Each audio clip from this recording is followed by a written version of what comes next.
Well, thanks for the introduction. Now, we know that Adam Smith said that the economy can work very well if it's guided by an invisible hand in which everybody works for. You may want to speak louder. Okay. Okay, but I'm going to not repeating it. So basically, Adam Smith said, introduce the invisible hand, and if everybody works for his own interest, the economy will work well. So certainly, it's my great pleasure to be here and to talk to you about how the invisible hand can actually be used in the emerging space robotic markets that Henry is talking about to keep our satellites safe. Now, by the way, I use satellite and spacecraft interchangeably. But very often, when a satellite has the capability to move around and change orbits and so forth, I tend to use the term spacecraft to emphasize the maneuverability and also its anti-satellite potential. But basically, they mean the same thing. So spacecraft is a satellite. Now, as Henry said, China, Russia, United States, and the European Union will all deploy robotic spacecraft by the early 2020s. Now, the world needs these spacecraft to perform important space services, like Henry already talked about, and so we cannot and should not ban them. So, but on the other hand, an adversary can command the very same spacecraft to use the robotic arm to grab and disable our satellites. So the question is, how can we keep the benefit but avoid the threat from these spacecraft? So we need to use both hard power from our military and soft power, including invisible hand, to protect our satellites. So let me first talk about the hard power before we talk about the soft. So we need both. We cannot just use one other than the other one.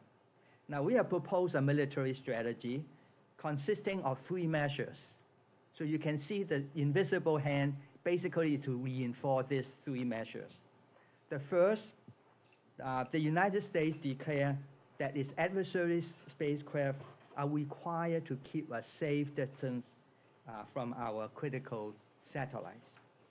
That is to say, we are going to have keep-out zones, and we have space defense zones. Now, you may think these things are kind of peculiar. Actually, no. Henry just sent me what DARPA set up a consortium and try to see how the commercial side can compete with it. Basically, all the terms are there. So I can talk more about that during the discussion. But basically, what I'm going to talk about is very consistent with the rules that are proposed by DARPA. But at the same time, all we need to do is to be more specific. You know, when they say close, how close is it? When they say, you cannot do this, so we talk more about law and penalty. What happens if they violation? So that's the only difference, is to put more details to those laws. Okay, so we are going to have a self-defense zone around every critical satellite that the United States want to protect. Now, in return, the United States will keep our own spacecraft at the same safe distance from the adversary satellite, to be fair. The second one, I hope that you have chance to read the thing I handed out. How many have you read it? Oh, that's pretty good. Okay, so for the discussion, let's just assume most stringent situation. We say that our adversary satellite can be at most one satellite in our self-defense, only one of them in it. Now, later on we can talk about how do you protect that single one. But for now, let's talk, we only allow one. Now, you think that's very restrictive, but actually it's not. So you have many self-defense zones. The adversary can still pass through all those zones of their many satellites to go in and out. The only requirement is, they just have to do it one at a time. Many self-defense zones, you have one going through, the next one going through, and the third one going through. So that is not really that restrictive. Okay. On the other hand, if they violate that rule, then we would have all kinds of things I'm going to talk about to protect our satellites. Okay. And the third one is quite important, especially talking to Henry's point, is that to put bodyguard satellites. So this is my self-defense zone. Okay, I would like to put our own bodyguard satellites there near the satellite we want to protect. That turns out to be very important. Later on, you have a chance we talk that even the nuclear thing. I mean, it's very dangerous if you try to protect something, but you don't have any something to protect it. It's just like playing soccer, you don't have a goalie. That's very dangerous. So those are the three things. Okay, so now let's talk about the invisible hand. So I can think of two ways to protect our satellites. So the first one is Article 7 of the Outer Space Treaty says, in effect, if country A's spacecraft damages country B's satellite, then country A is liable. Okay? I think the United States should turn this outer space article into U.S. domestic law. Okay? And we should also make the spacecraft's owner to be liable, not so much of the owner's country, because we want to use invisible hand. We want the commercial companies to avoid, hitting our satellites, to keep our satellites safe. So we need to make the liability to go with the spacecraft owner. So if that's the case, if a robotic company satellites, they fly too close to a U.S. satellite, either they intentionally or accidentally damage our satellite, they be liable. Okay?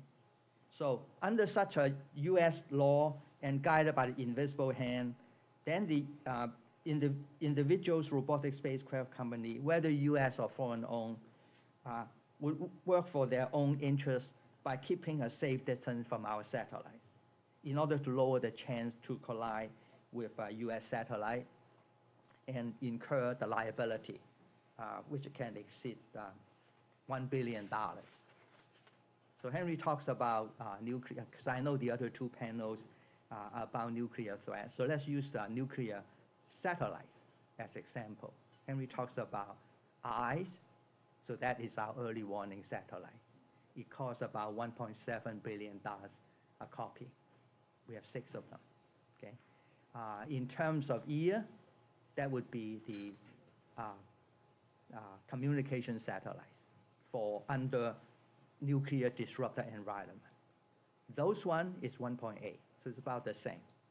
So you can see if a commercial company, for any reason, damage one of these satellites, they would go bankrupt. So because of that, the invisible hand will say, hey, let's stay away from it to keep the satellite safe. So that's why even the military would benefit from that. Now, there's another point. The Convention of International Liability for Damage Caused by Space Objects says that if country A satellite damage country B's satellite, country A is only liable if it is at fault. Now, when you bring in the fault issue, then it takes time to settle who's at fault and what kind of settlement will you get. So currently, according to the this convention, it takes about 3.5 years to do it. Okay? But I think that the United States can design its domestic law to settle the claim much faster and easier. So first, we ask the Department of Defense to pick a number. Okay, I have many suggestions, but for now, let's assume it's 50 kilometers, which is a very small number. So what does that mean? So if another company's satellite damage our satellite, okay, under the situation, there are more than one in our zones, then they be liable. So this makes it very observable. You know, it's 50, and then you have more than one satellite, two satellites in two zones, and then one of them damage it. So this would prevent them to have to put many satellites against us, because if they do, you can cause a space Pearl Harbor. That's something that we are very concerned about. Okay, now later on, if you want, I can tell you how you defend just one. Okay, and that to give you a clue. So that's why the bodyguard plays. So you can put a bodyguard there. If you come very close, you can do some kind of blocking it off. You don't even have to touch it. So that is safe. You won't damage the other guy, the other spacecraft, and yet you protect even the single satellite. So you can see the importance of bodyguard. And currently we don't have bodyguard. And then we try to use deterrence. I say, oh, it's easy to protect any number of satellites. If you attack my satellite, I'm going to attack you on the ground, you know, your infrastructure and so forth. But that's highly escalatory, right? Because all these ground targets are inside Russia and US.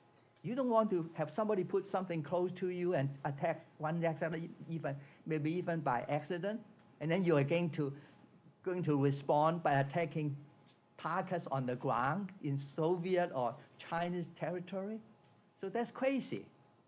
And the reason for that is because they don't have bodyguards. So that bodyguard is very important. Okay? So now let me talk about the other way of protecting it. This has to do with space debris, which also the DARPA report just came out on February 1st, talked quite a bit about that. Okay? Now, it's interesting, if you look at the Outer Space Treaty, that the ownership of a space object is permanent, even when it has turned into space debris. Currently, it's completely ambiguous, you know, who owns it, and then there's lots of problems. But what I'm suggesting is, what if we say any country can declare that the space debris, I don't want to have ownership of it.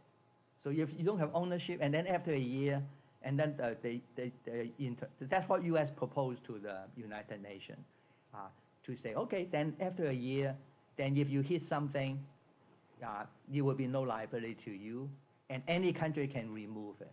Okay, now the DARPA thing has a lot of confusion about how to deal with the situation.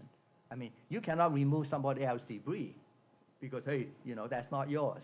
So there's lots of problems. But this way, if the International Committee accept this rule of, you know, I give up the ownership, no liability, then it has a tremendous benefit. And and then at the same time, I would suggest that the United Nations also establish a so-called the International Space Debris Removal Agency. Okay, so this agency would issue contract to anybody, okay, based on best value to, you know, any company can bid for it. So all these companies will have incentive, you know, to bid and win the project. So they would innovate the cost, reducing the cost of their services to remove debris, and also improve this quality, you know, to win the contract. So in the meantime, so that we can help the world to get rid of those things easily. So those are the two ideas I talk about. So I know my time is up, so I'll quit at this time. Thanks for listening.